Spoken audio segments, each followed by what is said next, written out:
Let's get into it. Thank you so much for joining today. I am really honored to be doing this workshop and to be helping you and anyone who's watching the replay to help come back home to themselves. That's what today is all about. It's all about aligning with your true self, especially with this new year energy coming in and the new lunar new year. It is a time to start introspecting, create goals that are not from just social conditioning, not from what we think that we need, but really to be who we are. And I want to invite you to get what you came here for today, to keep an open mind, to keep an open heart, especially as we explore some perspectives that might be more spiritual or out of the ordinary, out of the norm, what we've been conditioned to believe is okay. To believe and to think and to be open to also receiving more for yourself. So I want to start off with this quote: "The privilege of a lifetime is to be who you are." This is by Joseph Campbell. And it's one of my favorite quotes of all time because it really speaks to how when you are allowed to be yourself, when you are not afraid to be who you are, when you have done the foundational introspection work to understand who it is that you are, how you want to show up, the energy that you want to show up, and what you want, and not be afraid to claim what it is that you want, you open up this incredible privilege to not have to put on a front, to not have to think about what other people think of you or be afraid of any of that, and just allow yourself to exist in just life. And that, I think, is beautiful. So that being said, I also do have my notes going on down here. So if I keep looking down here, it's just because I'm referring to some things I have written down that I want to make sure that I say today. And with that, I want to mention the purpose of today's workshop. I want to invite you to go ahead and put in the chat what your intention is coming into today, what you are hoping to get out of today. And in that, I also want to share my purpose in creating this workshop in the space that I'm holding. So the intention that I infuse into this workshop is to really help you guide yourself to uncover the wisdom that your soul has for you, to be a mirror for your truth and what you really want in your life, your soul's desires, not your ego's desires, not what you were told that you want, but those soul yearnings that are a reflection of your soul, why you came down here, that thing that allows you to feel purposeful, to feel alive. And I also want to help catalyze and accelerate you down the path of living that way confidently and authentically so that you can really experience what it's like to simply exist peacefully. So let's get started. What to expect this week from True Self Alignment is every day we're going to be focusing on one aspect, just going a layer deeper into grounding into who you really are, uncovering those truths, and then also going a step higher and expanding yourself to that next level of whatever that looks like for you. So getting closer to where you want to be. If you've never worked with me, here's a key thing about how I coach, because we will be keeping some time at the end to reflect, to integrate, to coach. I hold my clients to the truth of what they want. So I hold them in their highest self-concept. I hold that vision for them. And which that means is that I won't believe the bullshit, the lies, the ego, the doubts, and all those things that might be coming up for you when you start looking at what it is that you truly want, because it will get uncomfortable. And it's not like I won't believe you in a gaslighting way, like, no, you don't actually feel afraid, but it's that I know that there's a deeper level to what you're saying that you want. So let's navigate this fear together so we can work through it, navigate past it, so that you can get to that next insight, the next action step, the next belief to elevate your self-concept. So day one is all about connecting with your true self. Day two is all about calibrating your internal compass. This is going to be about how we make decisions. Day three is about creating the story of your life. So switching narratives, how we can focus on our mindset, and I'll be sharing some other tools as well in there. Day four is all about clearing the interference. So identifying, discerning what is yours versus what is not yours, belief-wise, feeling-wise, desire-wise. And then day five is all about how to claim control over your destiny. That one is going to be very powerful. You can just kind of imagine what that might look like for you to claim your destiny. So I'm just reading the chat here. Stephanie's theme for this year is self-advocacy. Speaking your truth starts with knowing your truth, and your intention today is to reconnect with that. I love that. That's beautiful. So today is perfect for that. Let's go ahead and get started with that. Day one, with connecting with your true self, we're also going to be answering a foundational question every single day. And today, the foundational question is, who am I really?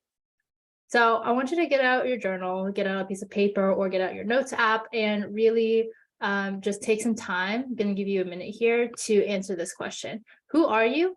Who are you really?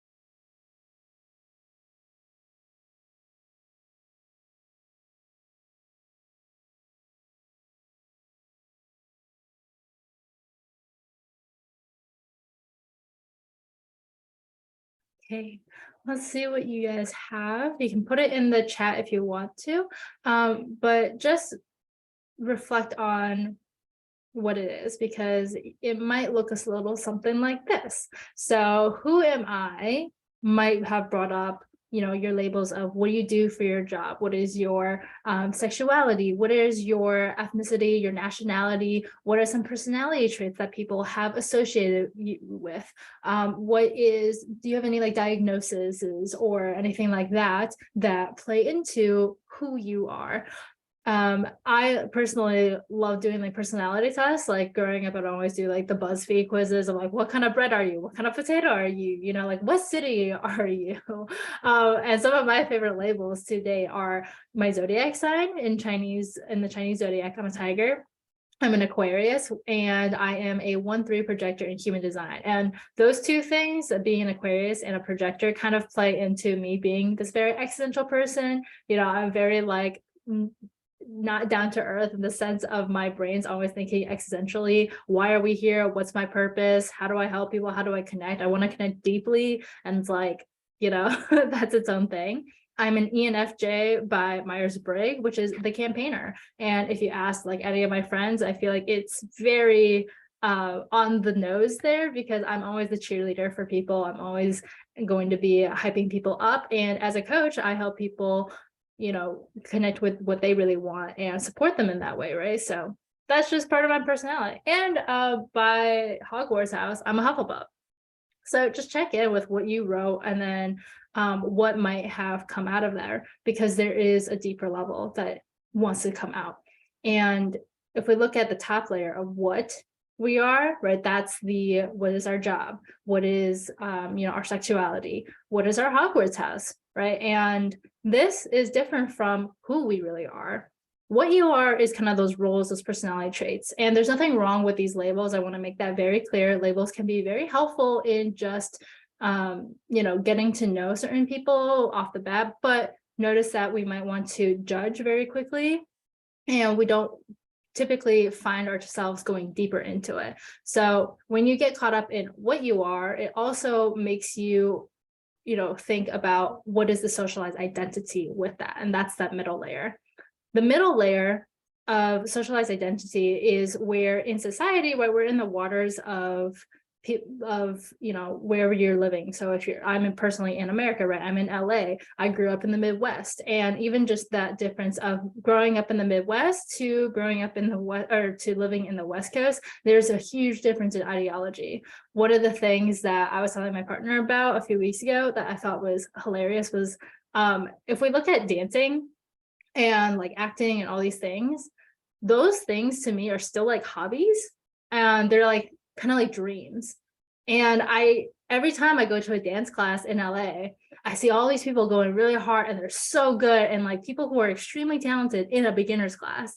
And I'm like, what are you doing here? Like, you're so good. Because I forget that here it's like a profession that people like this is a real thing. It's not like, oh, that's for, people who are privileged, or that's for people who, look like this or whatever. It's a skill that you can just build, right? And it's available to anyone. And that just kind of shows what are these different socializations that might be playing a role in you being able to live out your dreams, you being able to embody who you really are, like what is for you and what is not for you. And that socialized identity of how you should be as a woman, how you should be as a student, how you should be as an employee, what you should be doing, what your goals should be, what you should have by a certain age. Those all are going to play a role into this bottom layer that is touching on our self-concept of our rehearsed beliefs. And these rehearsed beliefs are going to be the things of how we see our past, how we see our present, how we see our future, and what's possible for us. And we're going to go deeper into this on day 3, where we can see kind of how these might not be so great. Also see how we can change them. But you're probably going to find here a mix of empowering beliefs and self-deprecating beliefs.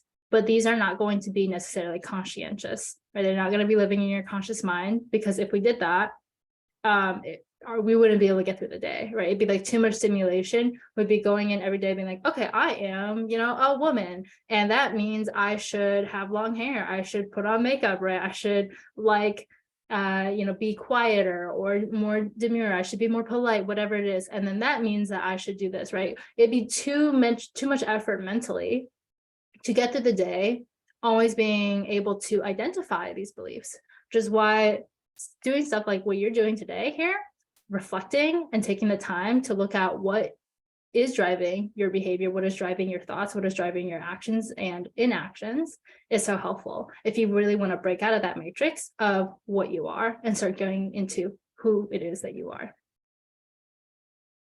Okay, so underneath all of this is the true essence of who we are. Your true self lies in your soul essence, and that's something that can only be felt. I want you to take a moment here and just notice how this resonates with you. What does the soul essence look like? What would that mean? So your soul essence, I see as almost like a distillation of who you are, of all your actions, of all your beliefs, of all of the what you like, what you dislike, right? That top layer stuff, like it's a distillation of all of that to see like what is the human being underneath that, what is the soul underneath that. And this is also why it's so hard to put into words who we are, like why we can't just put it on an Instagram bio, like this is who we are, this is what we do, or put in an application for a job, like this is, who I am, and this is why I'm a good person or trustworthy or anything like that. And starting any relationship, this is something to look for, not just in yourself, but for other people. What is their soul essence? What is your soul essence? Is there resonance here? With my partner, with my best friends, with my clients, these are all things that I look for, is that because the soul resonance is like, oh, I see you and you see me and I want to trust you and I feel like you can trust me, right? That essence is going to come through when you are being yourself, when you're not acting, when you're not performing, whether that's in a role for your job or performing on a date because you think that this is what a certain person likes. Right? It's that ease of just being yourself that allows you to bring up your soul essence and create this beautiful like perfume, this beautiful like aroma, your aura that other people can feel, instead of this energetic stench that's going to come through when you're acting from fear, doubt, or ego, or anything like that. The funny thing about this, though, is that being yourself is the easy part, because if we look at the second part of it's something that can be felt, that can only be felt, it's very easy for humans to, get provoked and feel a certain thing. The hard part is allowing yourself to actually feel that thing, to go past the resistance of, well, what will they think of me? Oh, I want them to like them. I want them to like me. I want them to buy from me. I want them to ask me out. I want to, make them impressed by me. I want to make sure that they know I'm a good person, right? But if we can feel what truth feels like, and just take a moment to like check in. What does truth feel like to you? If you know that you're being honest with yourself, what does that feel like to you? In a relationship, when you just feel like you can be yourself, what does that feel like? Does your chest kind of like open up? Do you feel lighter? Do you feel grounded, but also free to move? Does your mind overthink and run all the time? Does it feel tight and constricted, or does it feel expanded and open? Right? Are you more curious? Are you more loving? This is the hard part, right? Okay. So, oh, there should be a picture here, but it's fine. I wanted to take a moment and share with you my true self and what I have identified as my soul essence. And I've given it a name, but you totally don't have to if you don't want to. And if you want to imagine it as an aura, as a color, as a flow in your body, we're going to go through an exercise later today to go through a meditation where you can connect with your true self and your soul self. But for me, I find that naming it can be very helpful because it allows you to come back whenever you're making decisions, right? If you're deciding whether or not to leave a job, whether or not you're deciding to be with somebody, or even just like what to eat, right? Something as simple as that, you can come back to, well, what would Soulfire Catalyst do? What would Child of Wonderment do?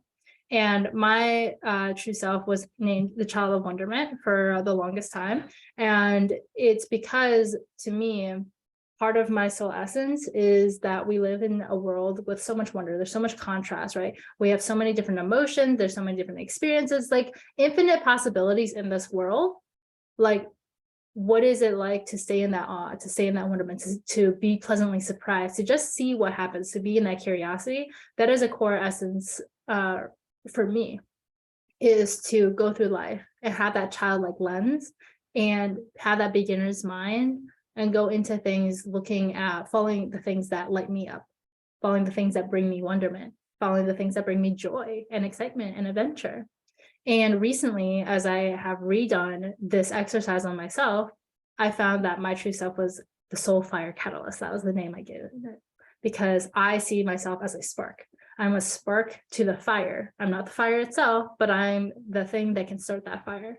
And to me, especially in my work, but also with my friends, it's about bringing that out of people, right? So bringing out the deep knowings that they have, bringing out the truth that they have, bringing out, what it is that they truly want in their life, so that all that's left is raw, unapologetic power. That is, to me, part of my purpose, is bringing that out of society so that we can all be more free. We can all be living in a life that we truly find meaningful.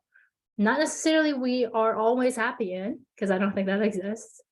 But when you have meaning in your life, you're less prone to depression, you're less prone to anxiety, you're less prone to overthinking and over drinking and doing all these other things where you're not living intentionally. So I want you to ask yourself this: I feel most like myself when? And you can have more than 3 things here, but try to create at least 3.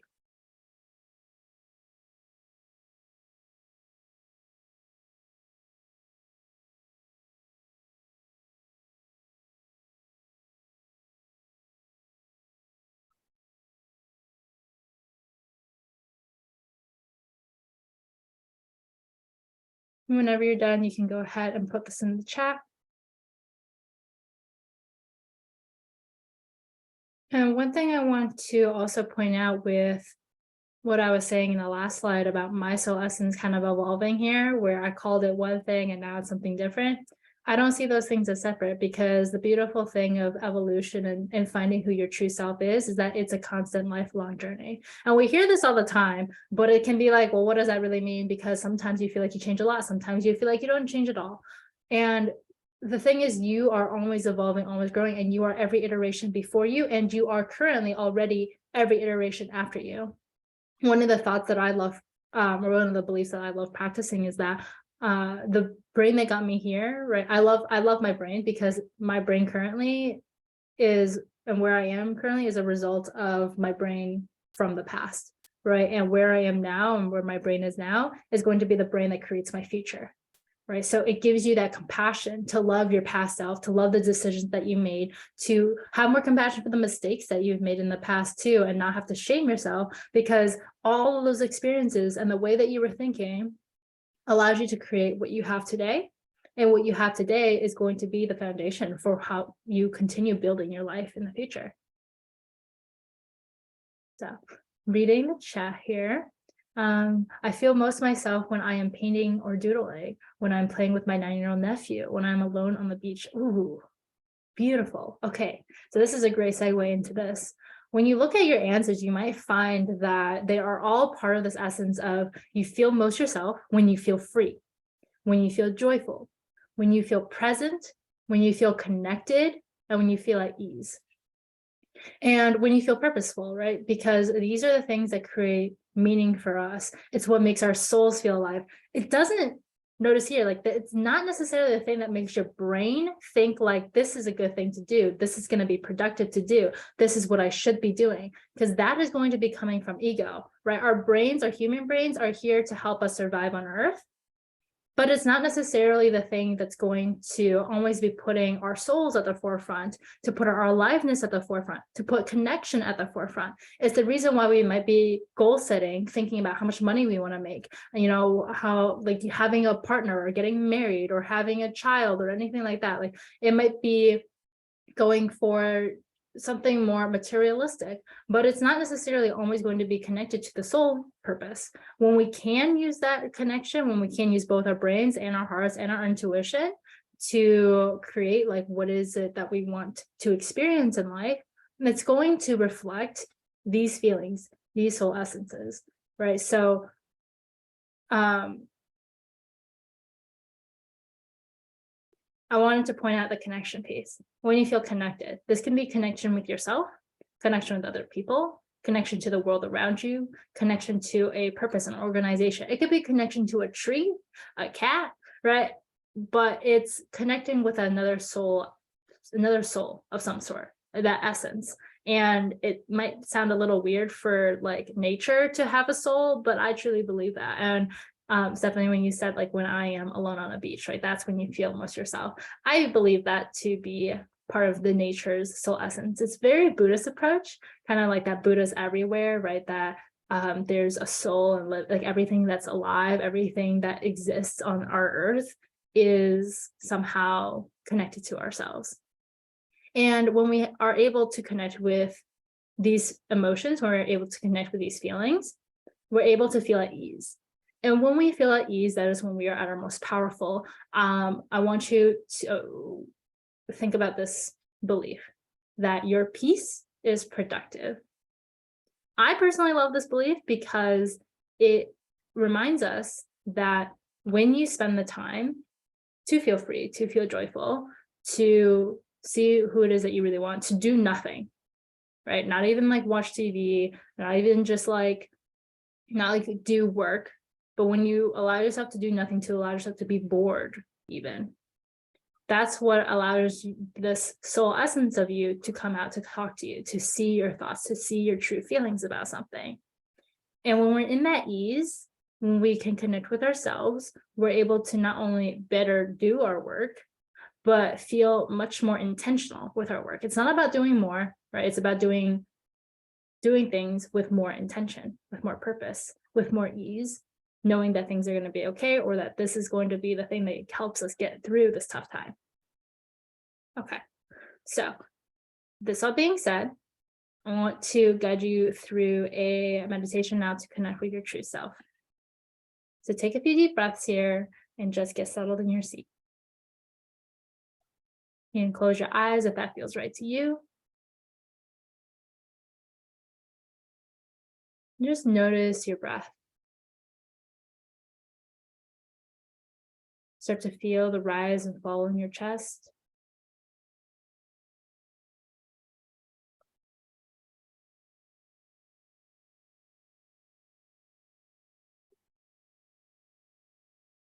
Notice the inhale and the exhale.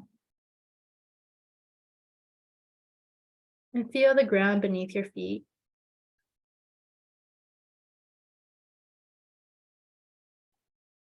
In your next breath, I want you to imagine roots growing from underneath your feet, connecting through the earth, down to the core, wrapping your roots around the core of the earth, grounding you in Mother Earth and Mother Gaia, and inviting her today to guide you, to guide your soul, into finding who it is that you are.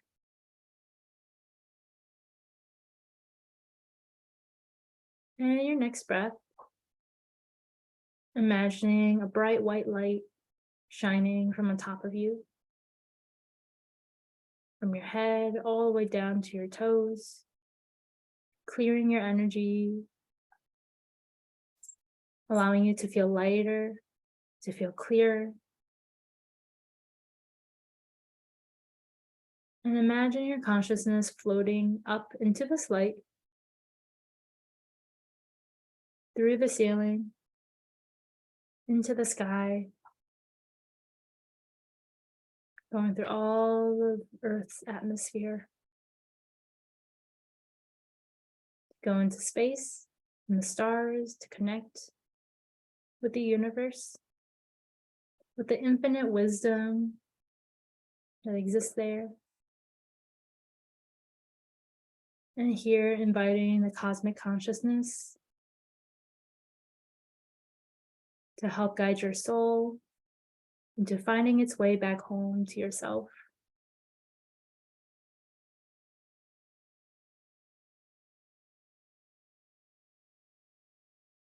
And in your next breath, allowing your consciousness to bring yourself back down into Earth's layers, through the sky, through the ceiling, back to your body, knowing that now you are connected with the Earth and the universe. And invite in your past self, your younger self, whatever age, all of the ages that want to come up for you. Thanking them for their experience, thanking them for their resiliency that has guided you to be here today.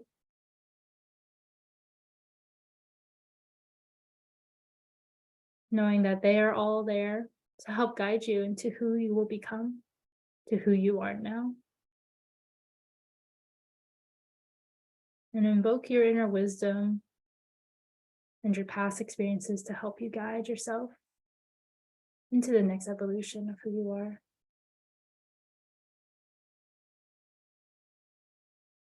In your next breath, you can also invite your future self, the version of you that you see living freely, happily, joyfully, the version of you that's in the present, the version of you that's at ease, the version of you who knows exactly who you are. And invite them to drop in any codes, any visuals, any desires that allows you to connect with who you truly are.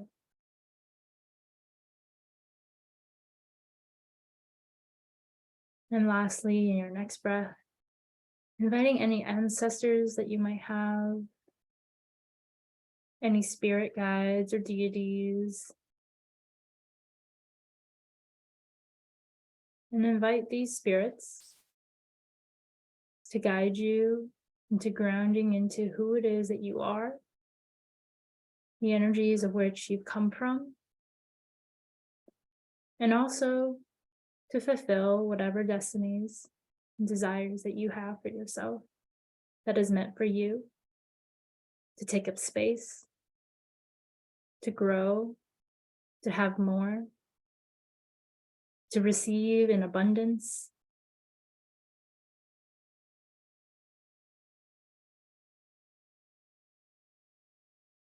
And thank them all for being here today, thanking yourself for being here today. And in your next breath, inviting your soul to come forward to show itself. Notice where it's coming in from. If it's deep within your chest or your stomach, if it's being projected from your head, if it feels outside of you.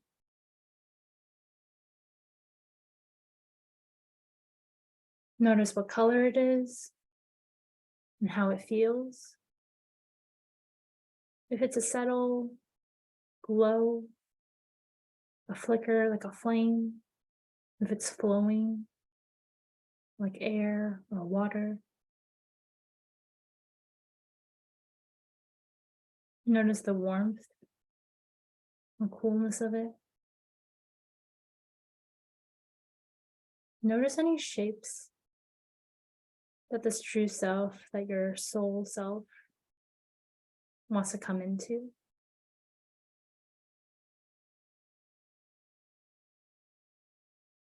Notice if it has a voice, a catchphrase. Notice how it makes you feel mentally, physically.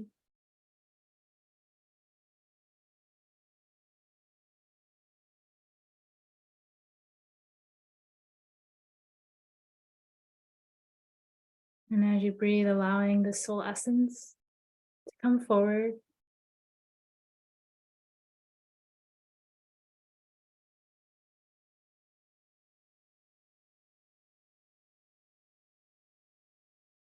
Now connecting with your aura here. I want you to think and answer these questions from that soul self, from that aura.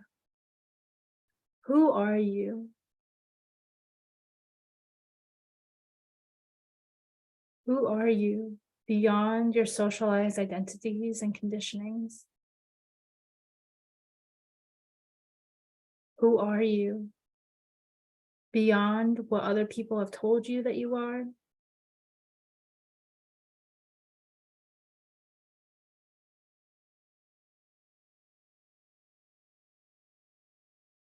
Who are you outside of your practice thoughts about who you are?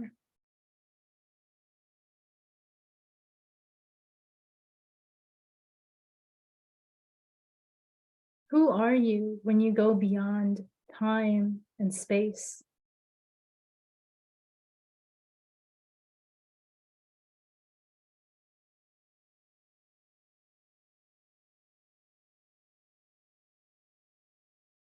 Who are you beyond the illusions?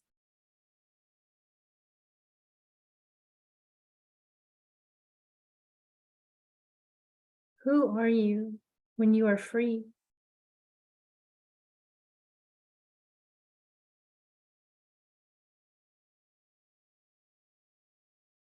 Who are you really?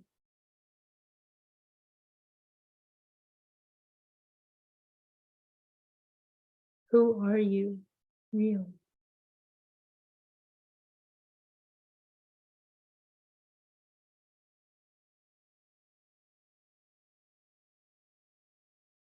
Who are you really?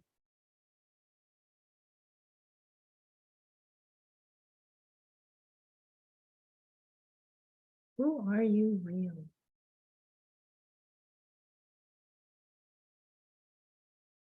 And repeat to yourself, I am all of this and more. Take a deep breath. Allow yourself to bring that soul self, to bring that aura back into your body. To bring up all these visuals, all these labels that have come up for you. And invite them in to who you are, knowing that you are all of it, that you are more.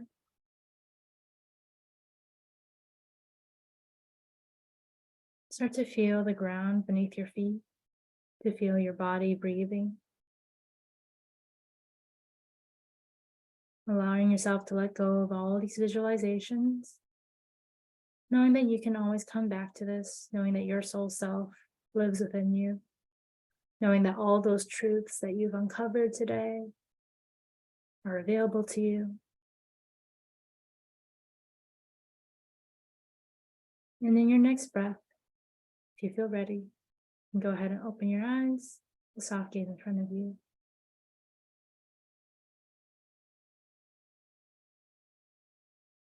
Okay. Hope you guys feel good. Let me know what came up for you in the chat. Who are you really?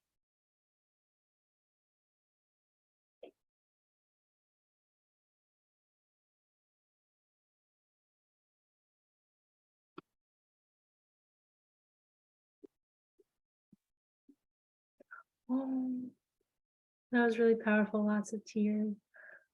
I'm glad that you're able to connect.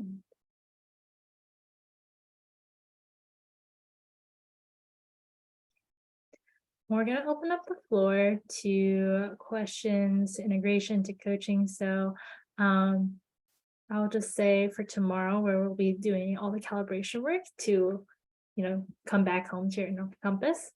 But for now, I'd love to continue chatting. Stephanie, do you want to share what came up for you?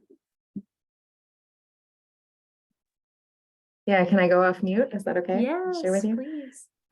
So yeah, like once I started crying, I couldn't stop. It was incredibly powerful. That was a really powerful meditation.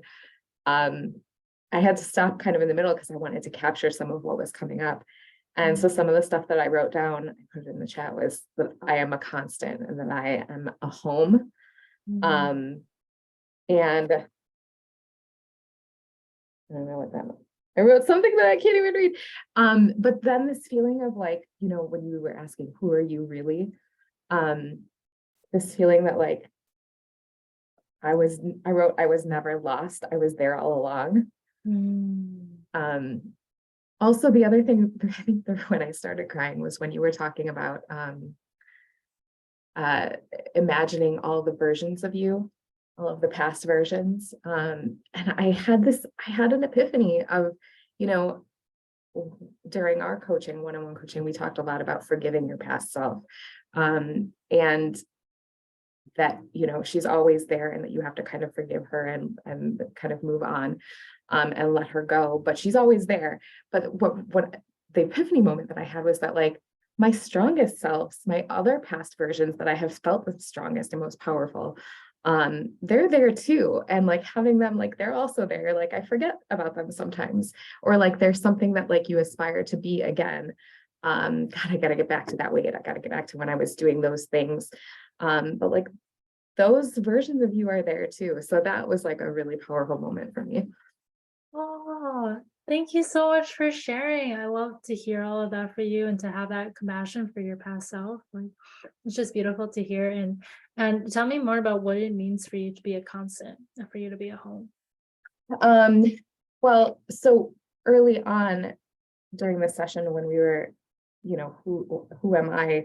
I wrote down that I'm a nurturer.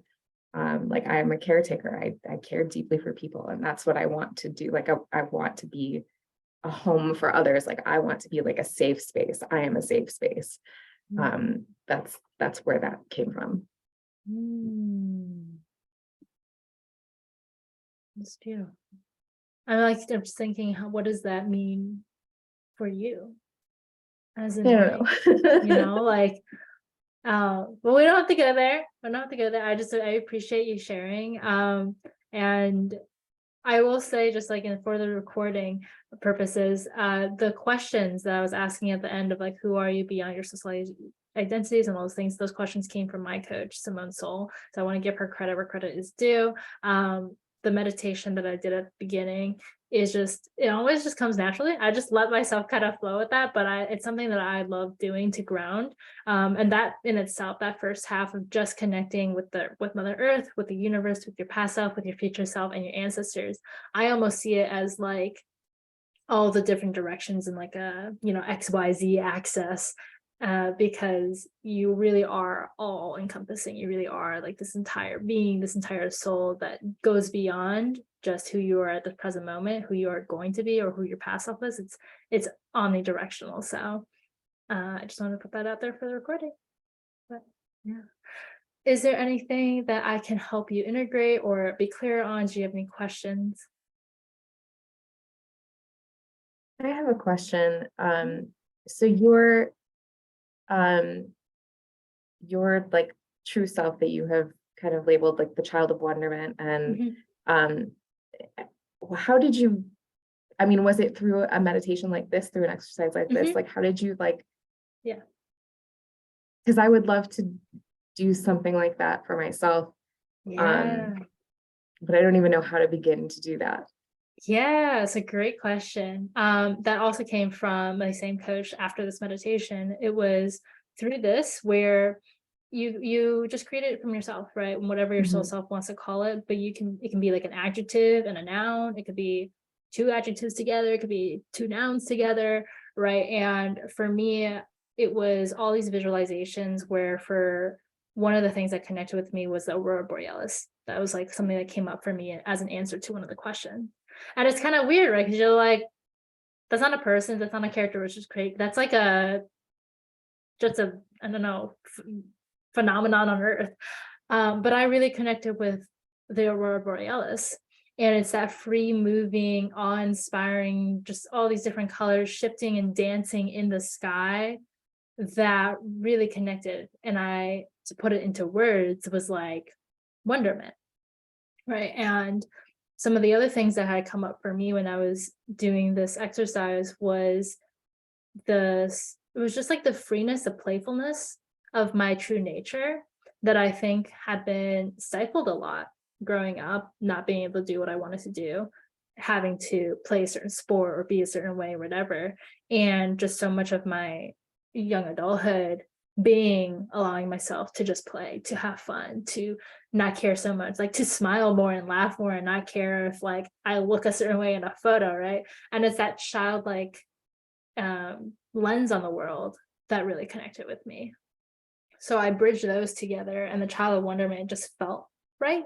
I think that's another thing, is that your soul essence name might not make sense at all. Right? It doesn't have to flow at all, but if it makes sense to you, then it makes sense. Like soul, fire, catalyst, like those are three completely different like terms. But to me, it made sense because it's like I spark these souls, but then there's also like a flame, but I'm also like, I was just like, this feels right. So that's what I'll say, is like you get to just play with it, create those adjectives and those nouns, and you can always change it. They'll always evolve. And you remember that last piece of you're all of it and so much more, because you are beyond what a name can be, whatever human language can be. Yeah. I hope that helps. Mhm. Yeah. Awesome. Well, then we'll leave it at that for today. Thank you so much for joining. And for everyone who's watching the recording, I hope that you enjoyed this as well. We'll come back tomorrow, same time at 10 a.m. Pacific Standard Time, to calibrate your internal compass. All right. Bye.